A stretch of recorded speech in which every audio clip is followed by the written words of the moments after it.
शांति angels, आप सभी कैसे हैं। मैं दुआ करती हूँ कि सदा आप खुश रहें और स्वस्थ रहें। तो इससे पहले वाले भाग में हम लोग जाने कि परमात्मा कौन है, कहाँ रहते हैं, ये सब हम लोग जाने। ये सब बात तो हम लोग जान गए। अब जानना जरूरी है कि हमारे बाबा यानी कि हमारे परमात्मा दिखते कैसे हैं, वो कैसे हैं, कैसा स्वरूप है उनका। तो चलिए एक उदाहरण के रूप में समझाते हैं। जैसे कि हमारे लौकिक पिता, जो हमारे लौकिक हमारे जन्म देने वाले जो पिता है, वो जैसे दिखते हैं वैसा ही हम लोग बच्चे भी उनके जैसा ही हैं। जैसे कि कोई भी बोलता है कि आप तो अपने पापा जैसे दिखते हैं, आप तो अपने माता जैसे दिखते हैं, तो सेम वैसा ही जैसे हमारे पिता है वैसा ही हम भी हैं। तो इसी तरह जब हम आत्मा एक लाइट स्वरूप है, एक बिंदु स्वरूप है, वैसा ही हमारे पिता है। पिता भी हमारे लाइट स्वरूप है, ज्योति स्वरूप है, एक बिंदु स्वरूप है।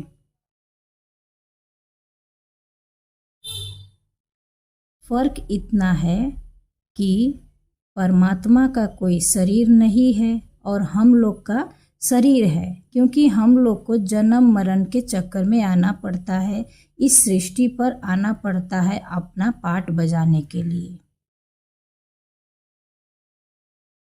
क्योंकि वो हमारे पिता हैं, इसीलिए उनको तो सबको चलाना है, पूरे सृष्टि को चलाना है। संसार में जितना भी आत्माएं हैं वो सब उनके बच्चे हैं। सब के पिता वो बाबा एक निराकार स्वरूप, ज्योति स्वरूप हमारे शिव बाबा ही हैं। तो इतना तो जान ही गए होंगे कि बाबा कौन है और हम कौन हैं। बाबा का स्वरूप क्या है, वो कैसे दिखते हैं, यहाँ तक तो आप सभी को क्लियर हुआ। अब चलिए जानते हैं कि उनको याद किया कैसे जाए, क्योंकि याद बिना तो हम लोग अपने में शक्ति नहीं भर सकते। शक्ति के लिए तो उनसे जुड़ना जरूरी है।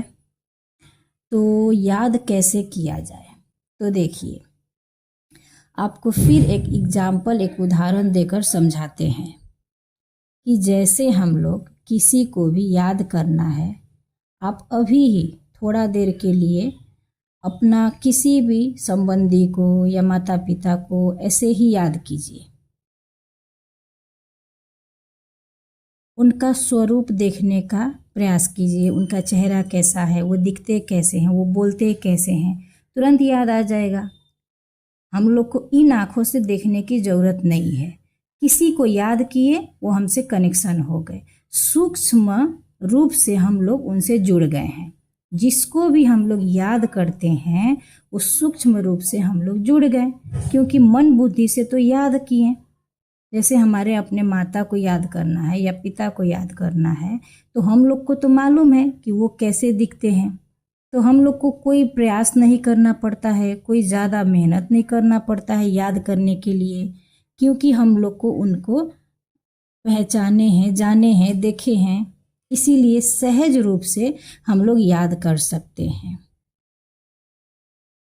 और हम लोग कोई को भी हम लोग याद करना है जिसको हम लोग नहीं जानते, और कोई बोलेगा कि तुम उसको याद करो, तो हम लोग कैसे याद करेंगे, क्योंकि उसका चेहरा तो हमको मालूम नहीं कैसा वो दिखता है।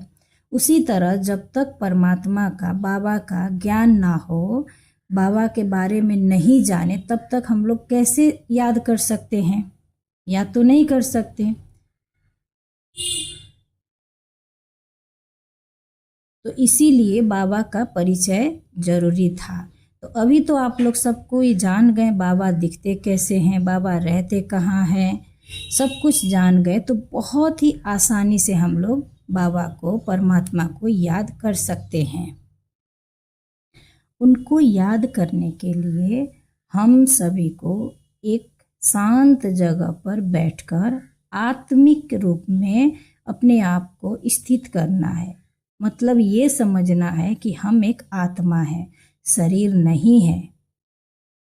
हम एक सिर्फ आत्मा हैं और आत्मा रूप देखकर परम पिता परमात्मा को भी वैसा ही स्वरूप देखना है।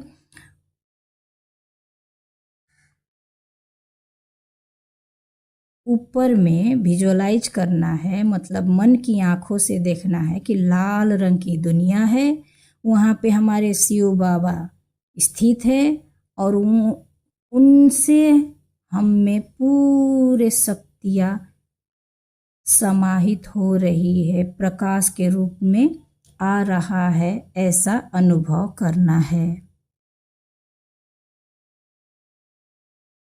इसी को हम लोग राजयोग मेडिटेशन बोलते हैं।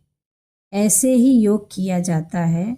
लाल रंग की शक्ति अपने में भरने से शक्ति का अनुभूति होता है, शक्ति का प्राप्ति होता है। उसी तरह पीले रंग की शक्ति जो है, बाबा से किरणें, पीले रंग की किरणें निकल कर मुझ आत्मा में समा रही है। तो इसका मतलब है कि हम लोग सुख का अनुभूति कर रहे हैं।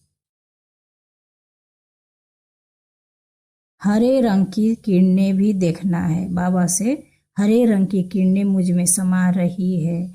ये प्रेम का स्वरूप है, प्रेम का शक्ति भर रही है। इसी तरह सफ़ेद रंग की शक्ति भी देखना है कि सफ़ेद रंग की लाइट स्वयं परमात्मा से निकल कर मुझ आत्मा में समा रहा है। ये पवित्रता की स्वरूप है, पवित्रता की शक्ति आ रही है। और नीले रंग की शक्ति भी देखना है, महसूस करना है कि बाबा से नीले रंग की शक्तियाँ मुझ आत्मा में भर रही है। इसका अर्थ है कि मुझ आत्मा में शांति बढ़ रही है, हम शांत हो रहे हैं। इसी तरह योग करना है, बहुत ही सहज है बाबा को याद करना। जैसे कि किसी को भी याद करना है, उसी तरह बाबा को याद करना है। जैसे कि सूर्य के प्रकाश है। अब हम लोग घर के रूम के अंदर में बैठकर बोलेंगे कि मेरे अंदर सूर्य के प्रकाश आए, तो नहीं आएगी। सूर्य के प्रकाश लेने के लिए तो हम लोग को बाहर जाना पड़ेगा, छत पर जाए या बाहर जाए, खुली जगह में जाना होगा, तभी सूर्य के प्रकाश आएगा। उसी तरह हम लोग बैठकर बोलेंगे कि बाबा का शक्ति मुझ में आ जाए, वैसा नहीं होता है। उसके लिए बाबा से जुड़ना होता है, बाबा को याद करना पड़ेगा, तभी बाबा का संपूर्ण शक्तियाँ हम आत्मा में समाहित होने लगेगी। अच्छा, तो हम लोग ये भी जान गए कि अब परमात्मा को याद कैसे करना है। इसी तरह परमात्मा को याद करते रहिए और आगे हम बहुत कुछ बताएंगे इस सृष्टि चक्र के बारे में और भी बहुत कुछ। तब तक के लिए ओम शांति।